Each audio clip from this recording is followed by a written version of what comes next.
Hi everybody, Sanibonani. Welcome to my channel. Igama lami nguNtando Mdletshe, and on this channel siyasifunde iy'ncwadi ey'bhalwe ngolimi lwethu lwesiZulu bese siza la sizoxoxa ngazo ley'tori esuke siy'fundile sixoxela laba abangenaso isikhathi sokuthi bay'funde iy'ncwadi nalaba futhi abasuke benqena ukufunda.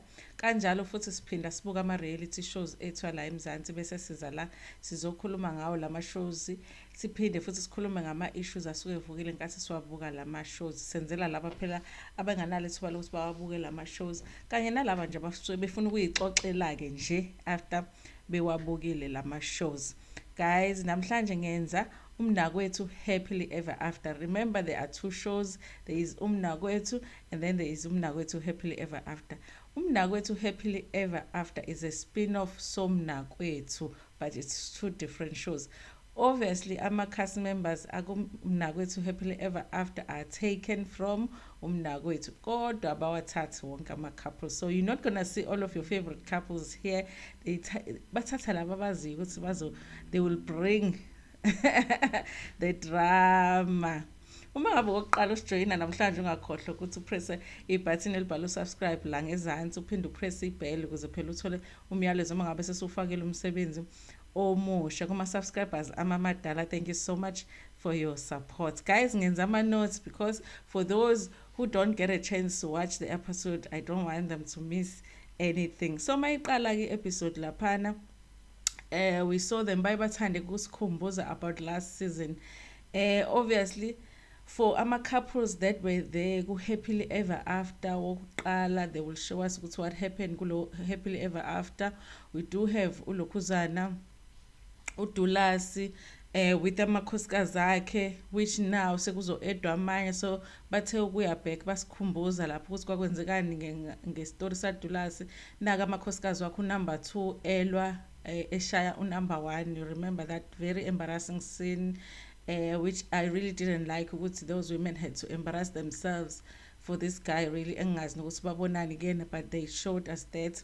And then kunoqondanisa. You remember uqondanisa was the episode kumnakwethu wokuqala that was really that brought the most drama from umnakwethu wokuqala. You remember uqondanisa had his wife, a very very intelligent woman, uyasebenza and all of that. And you remember he brought this girl naye okhuluma isingisi in it's that scene where unkosikazi was like ucabangani emshadweni wami or something like that. And it almost got physical. So that leso sithembu la leso is there. Angeke ngithi couple, but I'm like, it's not a couple. So leso sithembu leso is there. So they were giving us background ngabo labo. Baphinda basinika i-background kaMashelembe benoLokhuzana benolanga, that drama between uMashelembe noMasithole, where uMasithole said she was insika. Hey, I want those losses. I got regret ukuthi she ever said she was insika. So they gave us that. And then basebeya laphayana, is it uMavilakazi? Yes. uMavilakazi, unkosikazi kaMbeje, where uMavilakazi uyakhumbula kwi-reunion they were talking about the fact that ungathi uyahluleka lapha emzini ngoba kukhiwa amanzi. Guys, ngikhule earlier part of my life besikha amanzi emfuleni. It was a fun life kona ukuthi kukhiwa amanzi emfuleni, but njengamanje nje basengihlala la amanzi angakhiwa khona emfuleni, nase even ekhaya sekunamanzi egcekeni. So I wouldn't want to go back to impilo yokuyothwala isigubhu ekhanda. So for someone ovele endaweni where amanzi engakazi azakhiwe engakazi athwala ekhanda, and then uhambe uyogana la kuzofanele kuyokha amanzi lena uyotheza inkuni yonjani, I can imagine how difficult that is. So I thought ukuthi that marriage was gonna be difficult. Ku-reunion she was saying ukuthi ufuna ukuthi athengele uJojo ukuze athole amanzi. Yeah, but bebesinika nje that background. But the very first scene for the episode was Ulanga went to talk to his mom. Siyabona lapha ekhaya, umuzi wasemakhaya, very beautiful home. You know emakhaya nje egcekeni, it gives you that feeling ukuthi usekhaya uma uyihlalela egcekeni, uyikhethela ubhontshisi. yabo ikhumbuza ekhaya nje mawuye ekhaya, that feeling that you get ulanga uye kuma wakhe uye ekhaya. I guess ukuthi one of the reasons maybe his mom wanted to be on the show, because there's no reason in these shows to show abazali. A lot of the parents asibaboni kumnakwethu, but I guess ukuthi because when they did season 2 of Umnakwethu, where Ulanga and Umashelembe were, they did mention ama parents kaLanga ukuthi they were supportive of uMasithole ukuthi alotsholwe. So that is why and they did receive a lot of negative feedback from abantu, because abantu, they were not impressed ukuthi abantu basemzini bangashiya umakoti endlini bahambe bayolekelela ulokhuzana indodana yabo ukuthi yo lobola omunye umuntu without telling umakoti. So I guess ukuthi umama wanted to come in and defend herself. I don't know how well that's going to go. If that was my mom, I wouldn't have said ukuthi angene kwi-show, because I know ukuthi laphayana you don't know ukuthi abantu bazokumukela kanjani as umuntu and bazokumukela kanjani ozokusho. So I don't think it's a show to bring your parents on, but bacabanga ukuthi it's good. Maybe they also they're going to pay her, because not only is she appearing on the show, she also is doing background interviews. So I'm guessing ukuthi she's getting paid as a cast member. Mzansi Magic, I trust you ukuthi you are doing that for these people. You're not just using them for entertainment. So yeah, so I guess she wanted to defend herself. So mabakhuluma ke lana bakhuluma ngako what happened last season, but uyasho ukuthi she's not happy ngendaba yokuthi uLanga was ngendlela that he was represented on the show and what happened after the show, because abantu abaningi bakhuluma ngaye and abakhulumi kahle ngolanga, and noLanga uyasho vele ukuthi abantu abakhulumi kahle ngaye ba-question ubudoda bakhe, and vele kwakufanele ba-question ubudoda bakhe ngoba if uzoba indoda that will say ukuthi ufuna isithembu, but not take ama-steps to take care of this person that is already on your side, but ufuna ukuthatha omunye umuntu. And it did look like he was taking his side likaMasithole kakhulu when Umnakwethu season 2 was playing. I don't know if there was a setup here yama-producers. So uyasho na ukuthi vele abantu they questioned ubudoda bakhe, and partly yes they did have, but uyafeel because they didn't have the full story. So uma wakho uyasho ukuthi ukhathazekile ngoba abantu abamkhulumi kahle, but ke uyam-advise lana uLanga. First she says ukuthi she feels like lento yokuthi kuthiwa uma lokhuzana uMashelembe uyahluphekiswa akayithandi, ngoba she feels like since uMashelembe akakaze aze abe laphayana akafika ngemzini umyeni wakhe esebenza. That's what umama is saying. Wafika vele uLanga engasebenzi, athi kodwa bamnakekele enough ngoba ubelala edlile and all that. So according to uma wakhe ufikele emafutheni. Guys, niyayazi impilo yasemakhaya kungapheka uphuthu nobhontshisi, kuphekwe uphuthu nekabishi kuphekweni, but ukudla lokho if ufikile every day kuphekwa kudliwe nawe udle lapho usuke uphethwe kahle emakhaya, kusuke kungalindele ukuthi ukuze kuthiwa uphethwe kahle then uzonikezwa izinto ezifancy. No. So usho kanjalo udisappointed, according to what she says, she's disappointed because she feels like they did what they could ukuthi bamnakekele uMashelembe. And she says ukuthi the really bad thing now is that akasamkhulumisi uMashelembe, akasamkhulumisi umama semzini, and she says ukuthi noma nje embona uvela bhekele. I do understand ilokhuzana frustration kaMashelembe, because really if ifamily went yalekelela umyeni wakho to ukuthi ayolobola omunye umuntu, yeah, it could be ukuthi ngempela ufrustrated with them, so it's hard ukuthi abe nice kubona, but at the same time since umuntu omdala mina I will just greet her, but usho kanjalo umakalanga ukuthi akambingeleli. Asikalizwa ke kodwa iside likaMashelembe lana mhlawumbe uzosho ukudifferent, mhlawumbe wabingelela wangavuma ethi uma ngabe nezingane ngamacela mhlawumbe wabingelela wangavuma mama sokuthi sisazoza ukuthi uthini ulokhuzana uMashelembe. So uyasho ke lana ulona, kodwa uyavuma uLanga. I'm glad ukuthi he's taking some responsibility uthi yes, kona vele ama-viewers don't have the full picture of what happened, kodwa kuyayithatha responsibility yokuthi okuningi akwenzile kumhlukumezile uMashelembe, kodwa yena besasekutheni ukuthi uyazama ukulungisa izinto lapha nalapha. Yani abantu they must remember ukuthi kufanele ajabulise uMasithole futhi kufanele ajabulise ulona, kodwa usabancenga ukuthi abajabulise both. Uthi ke yena ubatholele indawo la ezobakhela khona. Ufuna ukukhoza more drama lo muntu. Uthi bathole indawo la azokhona. About uMashelembe, uthi uMashelembe moved out of their home angashongo. When he says ukuthi uMashelembe moved out of their home, angikho clear if they had indawo yabo or bebehlala emzini bobabili, but wherever la bebehlala khona uMashelembe moved out uthi akamtshelanga.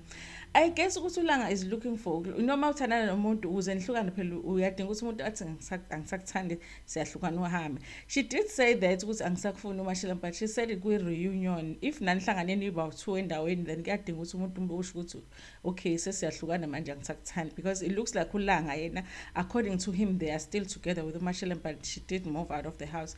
And uyasho ukuthi yena ngokwakhe usancenga kuMashelembe ukuthi abuye ukuze akwazi ukuthi enze the right thing to ulokhuzana uMashelembe. So umama ke la after setshela umama ukuthi utholile indawo yokuthi enze ilokhuzana abakhele, umama is advising him ukuthi number 1 you have to be indoda efair ukuthi ungenzi izinto kube ngathi khona umfavor kunomunye. Enye into am-advise yona uma wakho ukuthi musu ukubakhela endaweni eyodwa, musu kubenza omakhelwane, if uzobakhela omunye makhele la omunye umakhele le kude bangabonani, uyasho ukuthi you'll never know, ngafika abantu bebulalene because of inzondo. So it doesn't make sense ukuthi ubakhele endaweni eyodwa. Kodwa la ngamekhuluma yena usawunde ngathi uthenge isite where la izobakhela khona bobabili. Angazi ke noma uLanga usasebenza yini or mhlambe it's just imali from the show emnikile, which would be good vele, because vele doing a show is a job. Singasho sithi uLanga usasebenza usasebenza uLanga. So uyasho ukuthi ke just make sure ukuthi uba neqiniso. Really guys, honestly I really want to know the details of what happened when they went and bayolobola uMasithole, because lowa mama sounds like a fair mom. Usawona ngathi uphatheke kabi ukuthi uMashelembe akasamkhulumisi, and it's not like akekho against akafavor uMasithole, but they did show something. Couldn't I show you next episode, but I won't tell you. But usawona ngathi okay fine, ithembu i-advice yakhe mina ngiboni right. Okay, he can't make his son choose lona or lona. Okay, so bebabili, but before it's both of them, I feel like that was a good advice. Usawona ngathi ufair ukuthi iba neqiniso ezindoda, don't show favoritism and ungabakhisi endaweni eyodwa. That is the best advice that she could have given. Yeah, so there was iscene kaDulasi benolokhu hayi buDulasi sengijaka uDulasi kaLanga benoma wakhe. Now coming back, the viewers favorite uDulasi, remember uDulasi ube noMadlamini noma shows noma Mhlongo correct mengabe mhlawumbe ngiphambanisa ilona ibongo. uMadlamini was the first wife that season 1 of Umnakwethu, that's who uDulasi came with to ukuthi azo no bekumamkhulu lo, and then wafika ezo introducer shows, and then there was also uMamhlongo which they found out masebenza happily ever after. So there's 3 wives. I don't even know if I should say wives with uDulasi ngoba uDulasi ngathi akalobolile ngisho ukulobola. Honestly angazi ukuthi ulona umseleku being umseleku ngoba phela he is very involved kule show mayisa Umnakwethu, ukuthi how does he allow these men who abasuke bengalobole ngisho ukulobola ukuthi bazothatha unkosikazi. How do you take unkosikazi wesibili noqala ungamlobolile ungamqedile and bababize ngamakhosikazi abo? uDulasi nje nakalobolile kanjani, but uthi amakhosikazi ami ngithatha unkosikazi wesibili wesithathu wesine. How angazi. uDulasi sithola ukuthi unenye intombi manje unokuthula nokuthula mazibuko, very beautiful girl, looks very young. Angazi ufunani lapha yana ethenjini, uthi akamandeni kuba sesithenjini. Apparently bebekade bedate before and ba meeting ngo-2019, which is not so long ago. 2019 efuna i-t-shirt and then t-shirt, and then get that's how they met. Why efuna i-t-shirt kaDulasi? Cabanga guys, people are buying t-shirts kaDulasi. And then in 2020 they broke up.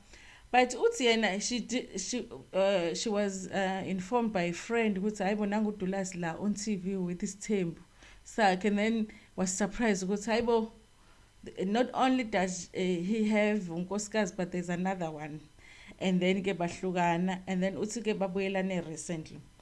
Really, honestly, I think that part is scripted. I really think ukuthi that part is scripted. They did one because uDulas uMadlamini has gone back home and bebefuna something else to add to create a drama. But yiphi enye girlfriend onayo uDulas wathi uDulas oh yeah khona ulokhuzana ingane kamazibuke engangathandana nabathi hayi awi contact and find out ukuthi ningakwazi ukubuyelana. I really it didn't feel like because they didn't feel like babuyelene long ago it almost like babuyelene just so they can be on the show but ke angazi ukuthi you guys what do you think so bakhuluma indaba yesithembu yambuza ke lokuthi ngeke kuyini kube nenkinga indaba ukuthi he has other wives in the interview ke uDulasi talks about uMadlamini uyasho uMadlamini they broke up. Really, it would have surprised me if uMadlamini stayed after that fight that happened between her, was it her and Umashos or Umamhlongo, but whoever is number 2. Usethi ke uDulasi ke kodwa phela uMamhlongo noMashos akufanele ukuthi badine ngoba mina all that I did ukuthi ngibatholele umuntu ozobagadela indoda, which means ukuthi uMazibuko kahle kahle umzanyana kaDulasi yabo uthi no mina I just found someone ozogada mina agadele uMamhlongo noMasibisi. I almost died. Ngicishe ngaquleka ngavuka ngo2023. Hey, I was like it's the first time ngizwa lokho. Yes, uthi no, it's not ukuthini nje, it's just ukuthi he needed to find someone ozogada yena agadele amakhosikazi akhe. So that's what ulokhuzana kaMazibuko is there for. So there's a new wife. It's not a new wife, it's a girlfriend. Let me say that it's a girlfriend because akalobolile kanjani, but there is uDulas. uDulas also goes in another scene to see Osbarbake. I thought Osbarbake baka new bani girlfriend, no Osbarbake the real Sbar is because the only person ogcinwe elojoliwe kumakhosikazi wakhe according to our knowledge is uMadlamini, which is the first wife lo bathi uhambile wayibuyelela kubo bahlukana naye. So uyobona uSbarbake. That scene also very scripted. Mawungayibona nawe uzoyibona ukuthi scripted. If uyibonile uzoyibona ukuthi scripted. This is the reason why I say that is scripted. He hasn't seen his wife Osbarbake. He hasn't seen Osbarbake ever since bahlukana nonkosikazi wakhe. Usezobabona ngoba sekushothwe show. So it's very scripted. That was planned by producers. Okay, what are we gonna do to initiate a conversation with you and uMadlamini? Okay, no, call Osbarbake. You know, it's clear that is just scripted. Uphethe inyama and whatever uyafika lapho uyahlala uyadla ke noSbarbake. It looks like kodwa uyedwa umuntu who is the actual brother to uMadlamini uyabuza naye ukuthi hawo ever since phela nahlukana no dadewethu akwazi uzongifonela akwazi uzusho lutho what happened. Useyachaza ku ulona uDulas ukuthi why ethatha amakhosikazi. So I don't know which one he's referring to njengamanje kodwa uthi yena he has a brother owashona. So mangabe lo brother asashona ubuyile wathi ucela unkosikazi futhi ucela umuzi, uyabo leyo nto. Shuthi nje labantu abayifela bayanqena nje ukuyishelela umuntu esaphila ayishadele ayishiyele unkosikazi wakhe mase meseshonile umuntu bese yabuye ezothi ucela ukuthathwela unkosikazi usho kanjani. Manje na ke iyangixaka lento ukuthi kanti ufuna amakhosikazi amangaki lo brother wakhe ngoba ethathile wesibili othatha wesithathu nawo usethatha wesi4 but usho kanjalo seyasho ukuthi no into eyabaxabanisa noMadlamini ukuthi uMadlamini wasuke wangayi-understand leyo nto ukuthi khona amakhosikazi azothathelwa umuntu osashona. They have a good conversation with the brother-in-law. Usbar wakhe uthi hayi mina according to mina vele uzuhlayizi uSbar. But there was a talk yabantu besilisa you know abantu besilisa being abantu besilisa. All right.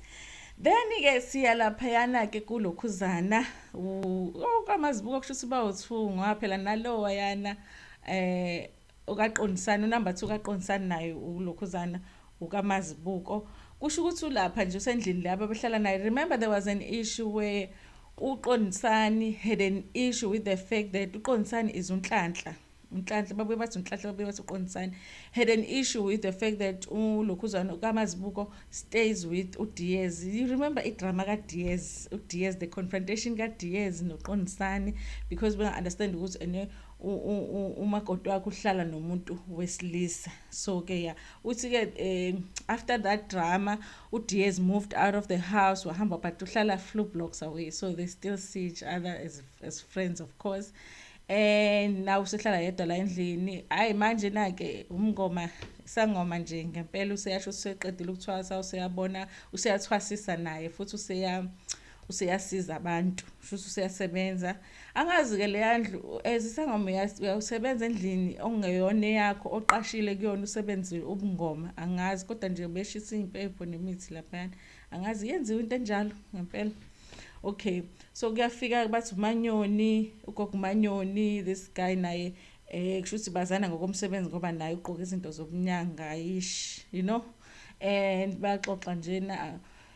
And the surprise ke ukuthi uMazibuko is pregnant. Remember uMazibuko had a miscarriage, was it not in the first season, the happily ever, the first happily ever after, she had a miscarriage. So now she's pregnant, heavily pregnant. They didn't say how far she is, but she is heavily pregnant.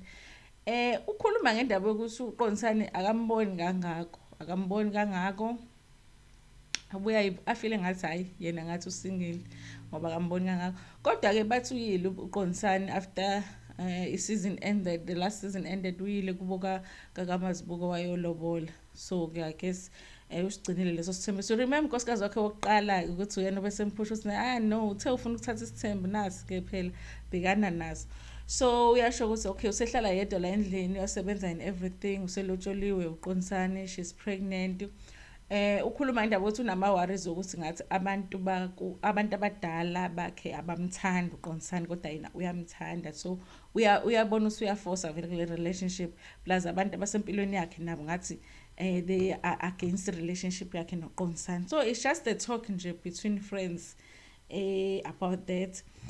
I guess unama fears athile ngoba she has had a miscarriage before and she believed ukuthi miscarriage was because bekunalawo ma-issues ukuthi uQondisane akahambisani kahle nabaphansi angazi ke. So hopefully I really wish ukuthi she has this baby, especially after a miscarriage. They call them what, angel babies, when you have a baby after you've lost one through miscarriage. So I'm really praying for her to have that baby. And yeah, it was just that talk. And ke bese kuthi ke lana ke bebuyela ke manje kunkosikazi kaQondisane. Remember phela unkosikazi kaQondisane, you know, uLokhuzana uSithokozile Mchunu wathi usebenza as a safety officer. Yeah, wathi usebenza as a safety officer, uvakashela uSkwiza wakhe. Really, you can see those less people did get imali from the first season because izindlu abakuzona mawibuka uDulazi kuphela engabonanga kahle. It's just ukuthi mhlawumbe umzimba wakho begqoka engconyanyana yize baqoka le style sabo so maskandi yabo, but it looked like okay uholile. No sisilona, because I remember indlu yakhe back then. Indlu yakhe looks, and there's that couch, nice couch ebehleli kuyona uvakashela uSkwiza wakhe bakhuluma ngayo Nhlanhla. I-conversation yabo was revealing. Number one, it looks like uQondisane akabondli, not only yena but uKaMazibuko. Oh yeah, uKaMazibuko kodwa umentionile ukuthi lapha kule yandlu uhleli for free kodwa watshela uQondisane ukuthi ukhokhwa irent la. Angazi ke noma irent ikhokhwa yena uQondisane. Angazi nami useyisholani lento ku TV ngoba phela she should have kept it a secret. Yes, but uSithokozile ke uthi Zuma Mchunu says indicates ukuthi ulona akabondli yena, she's taking care of herself. And then uSkwiza wakhe uyamtshela, like I guess bazwana noSkwiza wakhe futhi ushilo vele ukuthi it's like udade wabo. So uyasho ukuthi noba ke baba ne conversation noQondisane, and indicate ukuthi khona umunye umuntu afuna ukum-introduce naye to isithembu. And ulona ke uMamchunu is like hayi aba introduceane mina hayi right yabo leon. So usexoxela uSkwiza wakhe ukuthi uthenge i-sites. From what she is saying, ungazi ukuthi i-site uyithenge ngakubo and uthi i-site kodwa mayithenga uthi uthenga i-site useyakha and it's almost done now, usezomove ayohlala khona. And she says ukuthi ke i-surprise ukuthi ngeke wazi ukuthi uqondisana akaze afake ngisho isitini esisodwa kuleyo ndlu le ayakhile or ayakhayo. And uthi into ayenza ukuthi ngenkathi ethenga i-site wahamba wayobhala ngobhuti wakhe. She's very intelligent, Mamchuni. Here's the reason she gave. Uthi ene, okay, number one, ngakha without ulokhuzana uqondisana akangilekeleli ukwakha. But if ukuthi kuthiwa ngisengeyibhala ngami ngishade naye and then unomunye unkosikazi kusho ukuthi le ndlu isibelonga to the three of us. Should anything happen, it will have to be split between abantu about three. If ethatha omunye, it will have to be split between abantu about four. Athi ngeke ngisebenze kanzima kangaka mina, ngisebenzele ukuthi izinto zami ziye kubantu engahlangene nabo. Made total sense. So what decided ukuthi whatever isides nendlu uzoyibhala ngobhuti wakhe, and usakhile lapho uqondisani has no idea. Imagine. Okay, but there was a scene. Mamchuni ngiyamthanda. Ngiyamthanda. There is a scene ezodlala next week where they meet with uLokhuzana noMavilakazi. We'll see ukuthi lokho kuhamba kanjani. Bese beya laphana ke kuMavilakazi omunye lo uSlay Queen lona, even last season kaMnakwethu I was like lo Mavilakazi lona no Babumbeje. Akuhlangani. It's like angazi into engahlangani nje na angazi, it's like isikele lesi nalento le that couple akuhlangani. So I was also wondering sayibo bahlangana kanjani la, but ke you never know, abantu bathanda abantu bahlukene. Today ke nge-reunion there was an indication ukuthi izinto ayihambi kahle because it looked like uMavilakazi uhlulekile umendo laphayana endwedwe. Uhlulekile umendo endwedwe ngoba ufike kuthola amanzi, ufike kunjani wafika wahluleka. Unkosikazi oqala washo ukuthi hayi lo ngekalunge laphayana. So now ufikile la ngathi ufike endwedwe ubesemzini, which engidawutisile le ukuthi usemzini ngempela yini la ngoba she was even wearing a blue, and I'm like okay, endwedwe blue emzini, okay. But yeah, uyafika ke lana uMavilakazi bazokhuluma, kusho ukuthi kade bagcina vele ukukhuluma babantu vele ukuthi ngathi bayahlukana. And ubejabulile kumbeje ukuthi ukumbona, uyasho ukuthi indaba usawathatha ama calls ami ini uthi nizokhuluma indaba yokuthi nje hayi bayahlukana, kusho uMavilakazi ukuthi bayahlukana. Uthi masubuka nje mina angithi uyabona, uthi kuyena angithi uyabona mina nawe sizinto engahlukani. Like it's like uMavilakazi usebona lento nathi besivele siyibona kodwa manje uyibona ele. But she was so rude kodwa ke hayi angazi. And she says ukuthi angithi uyabona ukuthi mina nawe sizinto engahlangani. Mawucabanga yini le eyengithi ukuthi mina ngivume wena ngempela. Ushilo vele wathi yabona ngithema ngibona ubuso bakhe vele wathi xhefi because I really bengafuni ukubona. So yasho ukuthi angithi uyabona izinto kahle yini esihlanganisile. Adideke nayo mbethu sethi no ekhaya sesahamba sayibona ini umuntu basho ukuthi wena ubungidlisile, so sengiphalazisiwe nami sengiyabona manje ukuthi ayibunga ngibonani. Uyakhumbula ukuthi uyakhumbula ukuthi mina beyothi uma ungifonela ngishiye yonke into, ngishiye abangani, ngishiye yonke into ngize kweni athi yini ngitholile ukuthi ubungidlisile. Ayi uphalazile ngempela uMavilakazi guys. Yabona makuthi umuntu uphalazile lwana ngoba phela ngeke usuke from ukuthanda umuntu umthanda ngalendlela ukuthi you are willing to live your life yobuglama yobuslay queen to go emakhaya yokhamanzi yokhani, and then one day khwiqiqi awusamfuni usuyamnyanya usonjani. Awuphalazisiwe lo waphuma futhi wonke umuntu yabo le nyanga le nyanga emphalazisile siyayidinga sonke yabo ukuthi masubona ukuthi hayi ngathi uyathitha uzohamba uphalaza. So yes, but ushilo nje wathi hayi angisakufuni njena, angisafuna anything ngawe ngoba ubungidlisile wena, ungiko bengenza zonke lezi zinto bengizenza, so it's over.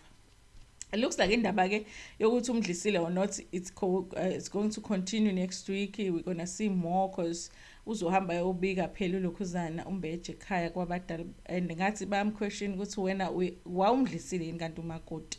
So we're going to see that. There's a bit of drama. I saw uMasithole ngathi uzobe lapha yana emzini, and engathi umama masekukhona umakalanga masekukhona uMasithole useyajika khwiqi usenganguMasithole. Hey, amaxoko mamezala. So yes guys, it's a long episode. I wanted to tell you everything that happened in the episode. So if the video is long and you have watched until now, Please, in the comment, tell me who you are so I can say thank you for watching this video. Please don't leave this video without liking it. Share it with your friends, with your family, and even with strangers. There is so much to talk about when it comes to this episode, and there's so many other videos that I'm still going to make just from this episode. But today I just wanted to do a review. Thank you so much. Ngithanda kakhulu.